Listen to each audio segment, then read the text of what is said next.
अब देखिए question number 10 है कि ऐसे संबंध का उदाहरण दीजिए जो, बाकी सब यहाँ दिया गया पांचों में, जो सम्मित हो, पहले क्या दिया गया, जो सम्मित हो परंतु न तो स्वतुल्य हो और न संक्रामक। जैसे कोई सेट ले लीजिए, मान लीजिए ए, इसमें 3 एलिमेंट है ए बी सी। तो पहले में क्या बोला, सम्मित हो, तो सम्मित होने के लिए क्या होना चाहिए, यदि ए बी बिलोंग कर रहा है इसमें, तो इसका उल्टा बी कॉमा ए भी बिलोंग करना चाहिए। तो देखिए यह सम्मित है, परंतु ना तो स्वतुल्य है। स्वतुल्य कब होगा, जब उसमें ए कॉमा ए, बी कॉमा बी और सी कॉमा सी होगा, तब वह स्वतुल्य होगा। अगर प्रत्येक अवयव स्वयं से संबंधित होंगे तब वह स्वतुल्य कहलाता है। लेकिन इसमें नहीं ऐसा है, ए कॉमा ए, B comma B, C comma सी इसमें नहीं है, इसलिए स्वतुल्य नहीं है और संक्रामक भी नहीं है। क्यों नहीं संक्रामक है, क्योंकि ए बी है, बी ए है, लेकिन ए कॉमा ए इसमें नहीं मिल रहा है। आप पढ़े कि संक्रामक कब होगा, ए बी हो और बी सी हो तो ए कॉमा सी भी होना चाहिए। तो देखिए यहाँ पर ए बी है और फिर क्या है, बी ए है, लेकिन ए कॉमा ए नहीं है, इसलिए यह स्वतुल्य भी नहीं होगा और संक्रामक भी नहीं होगा, परंतु क्या होगा, सम्मित होगा। तो पहला क्वेश्चन हो गया। और दूसरे में क्या करना है, दूसरे में बोला है कि संक्रामक हो, ठीक है, संक्रामक होना चाहिए परंतु न तो स्वतुल्य हो और न सम्मित हो। स्वतुल्य भी नहीं होना चाहिए, सम्मित भी नहीं होना चाहिए, लेकिन संक्रामक होना चाहिए। जैसे आप ले लीजिए ए बी और बी सी और यह आ जाएगा ए सी। अब देखिए यह संक्रामक है, ए बी और बी सी, तो ए सी बिलोंग कर रहा है, संक्रामक तो है, स्वतुल्य नहीं है, क्योंकि इसमें ए कॉमा ए, B comma B, C comma सी ये तीनों नहीं है। ठीक है, अब सम्मित भी नहीं है। सम्मित क्यों नहीं है, क्योंकि ए सी है लेकिन इसका उल्टा सी ए इसमें नहीं है। ठीक है, तो ये दूसरा क्वेश्चन भी हो जाएगा। अब तीसरा देखिए, तीसरे में बोला स्वतुल्य हो, तो स्वतुल्य अगर चाहिए तो पहले हम लोग को ए कॉमा ए और बी कॉमा बी और सी कॉमा सी लिखना होगा, क्योंकि स्वतुल्य होना चाहिए। देखिए स्वतुल्य हो गया, और क्या है, सममित भी हो किंतु संक्रामक न हो। सममित देखिए जैसे ए बी है तो इसका उल्टा बी ए भी हो, सममित है। और फिर मान लीजिए कि बी सी हो तो इसका उल्टा क्या है, सी ए सी बी भी हो, तो ये क्या हो गया आपका, यह सम्मित हो गया। देखिए स्वतुल्य भी है और सममित भी है, संक्रामक न हो। तो देखिए संक्रामक नहीं है, क्यों, क्योंकि देखिए यहाँ पर ए बी है और बी सी है, तो ए बी है, बी सी है, किंतु ए कॉमा सी इसमें बिलोंग नहीं कर रहा है, इसलिए संक्रामक नहीं होगा। तो यह संक्रामक नहीं है, लेकिन स्वतुल्य और सम्मित है। तो ठीक है, एग्जाम्पल हो गया। अब देखिए चौथे में क्या बोला है, स्वतुल्य हो, तो स्वतुल्य के लिए पहले हमको ए कॉमा ए और बी कॉमा बी और सी कॉमा सी चाहिए। तो देखिए ए हो गया स्वतुल्य, और संक्रामक हो किंतु सम्मित ना हो। संक्रामक के लिए देखिए ए बी ले लीजिए और बी सी ले लीजिए, ए बी है, बी सी है और ए सी भी बिलोंग करा दीजिए। ठीक है, अब देखिए यह स्वतुल्य तो है, क्योंकि प्रत्येक एलिमेंट स्वयं से संबंधित है, इसका प्रत्येक एलिमेंट स्वयं से संबंधित है। ठीक है, ए से संबंधित, बी बी से और सी सी से। और क्या है, संक्रामक भी है। संक्रामक क्यों है, ए बी और बी सी है तो ए सी भी इसमें है। और सममित नहीं है, सम्मित क्यों नहीं है, क्योंकि इसमें ए सी है लेकिन इसका उल्टा सी कॉमा ए इसमें नहीं है, इसलिए सम्मित नहीं है, लेकिन स्वतुल्य और संक्रामक है। ठीक है, और देखिए एक क्वेश्चन नंबर 5 है, इसमें क्या लिखा है, सममित है तथा संक्रामक हो, सममित तथा संक्रामक हो किंतु स्वतुल्य ना हो। देखिए सममित होना चाहिए ना, तो आप ले सकते हैं ए बी। ठीक है, अब इसका उल्टा बी ए, और संक्रामक भी है तो संक्रामक में इसको ले सकते हैं ए कॉमा ए। अब देखिए यह सममित है, क्यों, क्योंकि ए बी का उल्टा बी ए, इसका उल्टा करें तो ए ही आएगा, तो ये सममित है। और संक्रामक भी है, संक्रामक कैसे, ए बी और बी ए, तो ए कॉमा ए भी है तो संक्रामक भी है, किंतु स्वतुल्य नहीं है। स्वतुल्य क्यों नहीं है, क्योंकि ए कॉमा ए तो है लेकिन अभी दो ठो कमी है, किसकी, बी कॉमा बी और सी कॉमा सी, यह नहीं है, इसलिए यह स्वतुल्य नहीं है, लेकिन यह सममित और संक्रामक है। तो इस तरह क्वेश्चन नंबर 10 हो जाएगा। अब देखिए क्वेश्चन नंबर 11 है, सिद्ध कीजिए कि किसी समतल में स्थित बिंदुओं के समुच्चय में संबंध R कैसे परिभाषित है, P, Q। देखिए P comma Q such that P की मूल बिंदु से दूरी कॉमा बिंदु Q की बिंदु P की मूल बिंदु से दूरी और बिंदु Q की मूल बिंदु से दूरी क्या है, समान है। तो बिंदु P और Q कैसे संबंधित होंगे, जैसे मान लीजिए समतल है, ठीक है, इसमें दो बिंदु P और Q हैं, ये दोनों अगर एक दूसरे से संबंधित हैं तो मतलब मूल बिंदु से P की दूरी और मूल बिंदु से Q की दूरी क्या होनी चाहिए, समान, तब P Q से क्या होगा, संबंधित होगा, तब P Q R में बिलोंग करेगा। ऐसे दिया गया है संबंध R, ठीक है। बोला द्वारा प्रदत्त संबंध R एक तुल्यता संबंध है, मतलब ये जो संबंध R है वह क्या है, तुल्यता संबंध है, ठीक है। चलिए इसको सिद्ध करते हैं पहले तुल्यता संबंध।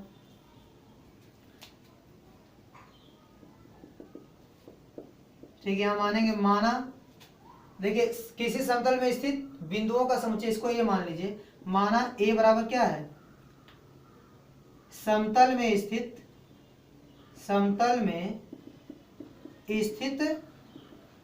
सभी बिंदुओं का समुच्चय, ठीक है, बिंदुओं का समुच्चय। तो A क्या, समतल में स्थित सभी बिंदुओं का समुच्चय है, ठीक है, A है समतल में स्थित सभी बिंदुओं का समुच्चय। तो हमको सिद्ध क्या करना है कि ये तुल्यता संबंध होगा, तो पहले हमको स्वतुल्य सिद्ध करना होगा, ठीक है। देखिए for all P belong to A, मतलब A के प्रत्येक एलिमेंट के लिए P क्या है, P A का एक एलिमेंट है, ठीक है, ठीक है, समतल में स्थित सभी बिंदुओं का समुच्चय क्या है, A है, तो P क्या कर रहा है, A में बिलोंग कर रहा है, मतलब P क्या है, A का कोई ना कोई अवयव होगा, मतलब समतल में स्थित कोई बिंदु होगा, इसके लिए OP बराबर OP होगा, ठीक है, क्योंकि P एक ही बिंदु है तो इसकी मूल बिंदु से दूरी क्या होगी, समान होगी, इससे मूल बिंदु मान लीजिए यहाँ पर है, ठीक है, इस बिंदु P की दूरी क्या, OP के ही बराबर होगा, इसलिए P क्या करेगा, R में बिलोंग करेगा, क्योंकि R में बिलोंग करने के लिए इन दोनों बिंदुओं की मूल बिंदु से दूरी क्या होनी चाहिए, समान, और P एक ही बिंदु, इसलिए इसकी इन दोनों की मूल बिंदु से दूरी क्या होगी, समान होगी, क्योंकि दोनों क्या है, एक ही बिंदु है, इसलिए यह R में बिलोंग करेगा, और इसलिए R क्या होगा, स्वतुल्य होगा, क्या होगा, स्वतुल्य, इसलिए R क्या है, स्वतुल्य है, ठीक है, तो स्वतुल्य प्रूफ हो गया। अब इसके बाद बात करते हैं सममित की, तो इसमें मानेंगे हम कि माना P Q R में बिलोंग कर रहा है, तो यदि P Q R में बिलोंग कर रहा है, इसका मतलब क्या कि मूल बिंदु से P की दूरी और मूल बिंदु से Q की दूरी क्या है, समान है, इसलिए OP बराबर OQ। अब इसको लोग उल्टा करके भी लिख सकते हैं, OQ बराबर OP, तो Q की मूल बिंदु से दूरी और P की मूल बिंदु से दूरी क्या है, समान है, इसलिए Q P भी क्या करेगा, R में बिलोंग करेगा, ठीक है। तो क्या सिद्ध हो गया, यदि P Q R में बिलोंग किया तो उसका उल्टा Q P भी R में बिलोंग कर गया, इसलिए क्या होगा, इसलिए R सममित है, इसलिए R क्या है, सममित है। अब बात करते हैं संक्रामक की, तो संक्रामक में देखिए क्या होगा, PQ मान लीजिए कि यहां लिख देंगे, माना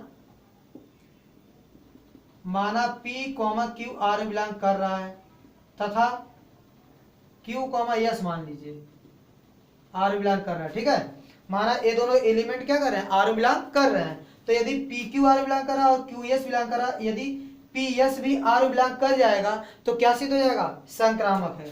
तो देखिए यदि PQ R में बिलोंग कर रहा है, इसका मतलब क्या, OP बराबर OQ होगा, तथा यदि QS R में बिलोंग कर रहा है, इसका मतलब क्या, OQ बराबर OS होगा। देखिए OP बराबर OQ और OQ बराबर OS, इसका मतलब ये तीनों आपस में क्या है, बराबर हैं, इसलिए हम लोग लिख सकते हैं कि OP बराबर OS, तो P और S दोनों की मूल बिंदु से दूरी क्या है, बराबर है, इसलिए P S R में बिलोंग करेगा, इसलिए क्या कर सकते हैं हम लोग, इसलिए R क्या है, संक्रामक है, क्या है, संक्रामक है, इसलिए R क्या है, संक्रामक है। तो यहां लिखेंगे, इसके बाद क्या लिखेंगे, लिखेंगे चूंकि आर क्या है, स्वतुल्य है, कॉमा सममित है तथा संक्रामक है, इसलिए आर एक तुल्यता संबंध है। तो क्वेश्चन यहां तक कंप्लीट हो गया, तुल्यता संबंध। देखिए इसके बाद लिखा है पुनः सिद्ध कीजिए कि बिंदु P जो क्या है, मूल बिंदु नहीं है, नॉट इक्वल टू 0,0, मतलब क्या, P मूल बिंदु नहीं है।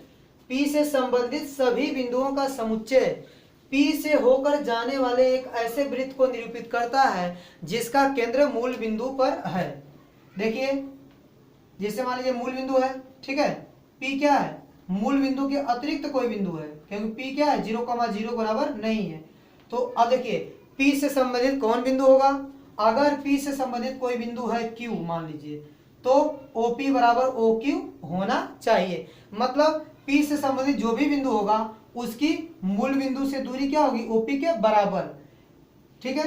तो OP के बराबर जितने बिंदु संबंधित होंगे P से, उसकी दूरी क्या होगी, OP के बराबर। तो पता चल जाएगा कि P से संबंधित जितने भी बिंदु हैं उनकी मूल बिंदु दूरी क्या है, देखिए समान है, मूल बिंदु दूरी क्या है, समान है। तो लिखेंगे P से संबंधित जितने भी बिंदु होंगे उनकी मूल बिंदु से दूरी समान होगी, अर्थात OP के बराबर होगी। उसका फिर लिखेंगे कि हम जानते हैं कि किसी समतल में एक स्थिर बिंदु से बराबर दूरी पर स्थित बिंदुओं का समुच्चय एक वृत्त होता है, इसलिए बिंदु P से संबंधित सभी बिंदुओं का समुच्चय क्या बनाएगा, एक वृत्त होगा। इसलिए बिंदु P से संबंधित सभी बिंदुओं का समुच्चय एक वृत्त होगा जिसका केंद्र मूल बिंदु होगा और बिंदु P उस वृत्त की परिधि पर स्थित होगा। और बिंदु P से संबंधित जो बिंदु हैं वो सब भी कहाँ होंगे, वृत्त की परिधि पर होंगे। देखिए अगर एक वृत्त बन गया और एक केंद्र हो गया तो त्रिज्या हो गई, त्रिज्या हमेशा समान होती है। इसका मतलब बिंदु P से संबंधित जितने भी बिंदु हैं सब क्या होंगे, इसी वृत्त की परिधि पर होंगे, ठीक है। तो बिंदु P से संबंधित जितने भी बिंदु हैं उनका समुच्चय क्या होगा, एक वृत्त होगा जिसका केंद्र मूल बिंदु होगा और बिंदु P उस वृत्त की परिधि पर स्थित होगा। यही हम लोग लिख देंगे। देखिए अब क्वेश्चन नंबर 12 लिखा है सिद्ध कीजिए कि समस्त त्रिभुजों के समुच्चय A में, A क्या है, सभी त्रिभुजों का समुच्चय। इसमें कोई संबंध R लिखा है, इसमें T1, T2, देखिए दो त्रिभुज T1, T2, मतलब T1 T से कब संबंधित होगा, जब T1 तथा T2 क्या होगा, समरूप होगा। मतलब अगर T1 T2 से संबंधित है, इसका मतलब कब संबंधित होगा, जब T1 और T2 एक दूसरे क्या होंगे, समरूप होंगे, ठीक है। द्वारा परिभाषित संबंध R एक तुल्यता संबंध है। तो हमको R को दिखाना क्या है, तुल्यता संबंध। तुल्यता संबंध मतलब वो स्वतुल्य भी होना चाहिए और सममित भी होना चाहिए और संक्रामक भी होना चाहिए, ठीक है। पहले यहां तक करते हैं।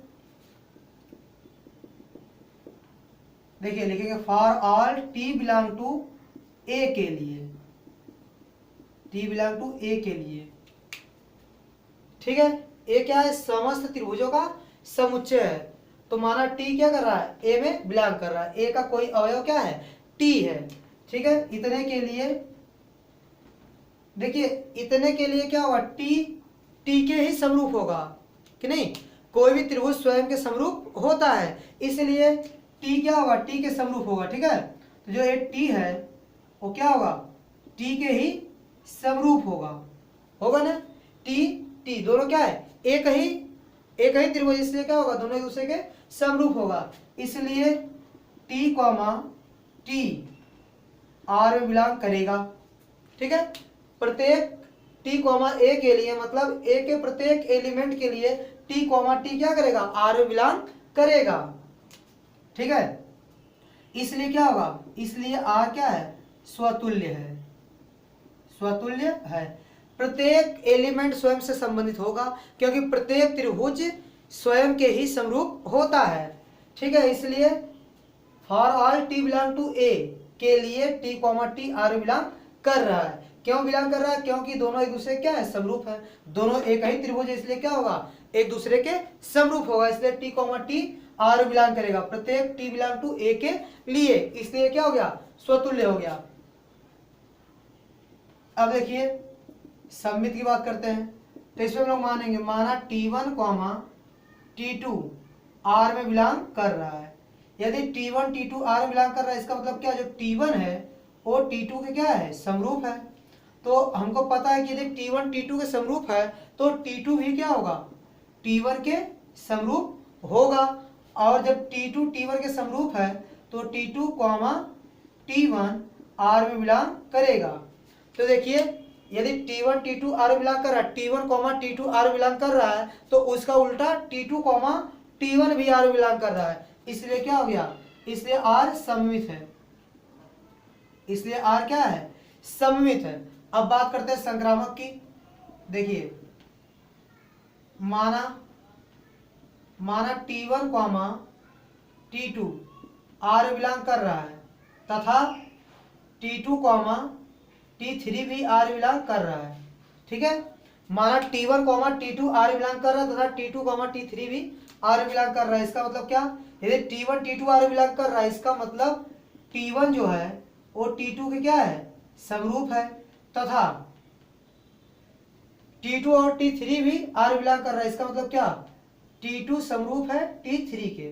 तो इसको देखिए T1 समरूप है T2 के और T2 समरूप है T3 के, मतलब क्या हो जाएगा, T1 भी समरूप हो जाएगा T3 के।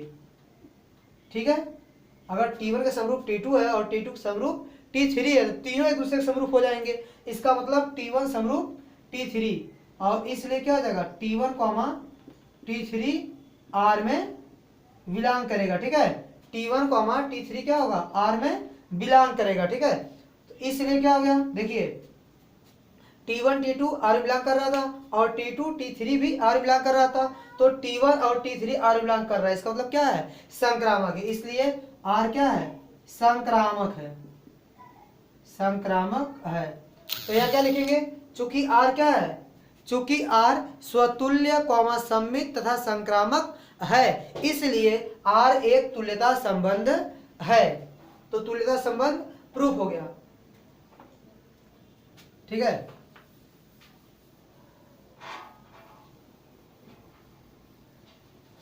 इसके बाद देखिए, इसके बाद इसमें कहा जा रहा है कि देखिए कोई त्रिभुज T1 है, उसकी भुजाएं क्या है, जैसे देखिए कोई त्रिभुज, इसकी भुजा 3 4 और 5 है। ठीक है, समकोण त्रिभुज है, इसकी भुजा कितनी है, 3 4 5। ये त्रिभुज है T1। ठीक है, समकोण बना लीजिए, कोई बात नहीं, समकोण बना सकते हैं हम लोग। देखिए 5 है, ठीक है, और 3 4 किसी को मान लीजिए। ठीक है, ये त्रिभुज है T1 और दूसरा त्रिभुज क्या है,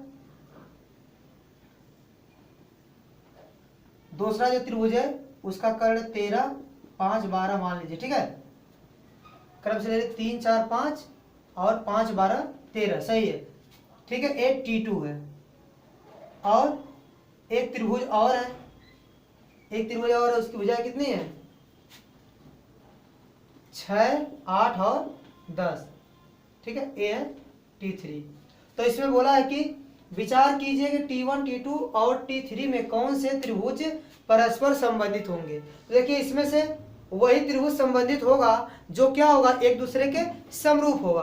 अब देखिए इसकी भुजाओं का अगर हम अनुपात निकालेंगे तो देखिए यहाँ पर 3/5 और क्या आएगा 4/12, 4/12 कितना आ जाएगा 1/3, तो बराबर तो नहीं आएगा, तो इसकी भुजाएं समानुपाती नहीं हो पाएंगी। लेकिन अगर पहले अगर देखिए इसको और इसको देखिए तो इसकी भुजाएं समानुपाती हैं। कैसे, देखिए यहाँ पर 3/6 बराबर 4/8 और यहाँ पर 5/10, ये बराबर आएगा क्योंकि 1/2 1/2 1/2 बराबर आ गया। ठीक है, तो T1 और T2 नहीं T1 और T3 की भुजाएं समानुपाती हैं। क्या है, T1 और T3 की भुजाएं समानुपाती हैं, इसलिए T1 T3 से संबंधित होगा, ए लिख देंगे।